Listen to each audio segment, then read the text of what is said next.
కొంతమంది ఎన్ఆర్ఐస్కి ప్రజాస్వామిక స్ఫూర్తి అర్థము అవగాహన కాదు. మనం ప్రయత్నం చేసినా కూడా వారు తెలుసుకునే ప్రయత్నం చేయరు. ప్రజాస్వామ్యంలో 49కి 0 వాల్యూ ఉంటుంది, 51కి 100% వాల్యూ ఉంటుంది.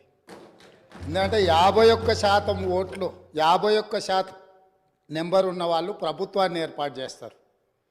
49% ఉన్నవాళ్ళు ప్రతిపక్షంగా కూర్చొని ప్రభుత్వం తీసుకునే పరిపాలనలో నిర్ణయాలను, శాసనాలను సహేతుకంగా విశ్లేషించి సలహాలు సూచనలు ఇస్తారు. సలహాలు సూచనలు ఒకవేళ ప్రభుత్వము పెడచెవిన పెడితే నిరసనలు, ధర్నాలు, రాస్తారోకలు చేస్తారు. అవసరమైతే ఆమరణ నిరాహార దీక్షలు చేసిన కూడా సందర్భాలు ఉన్నాయి.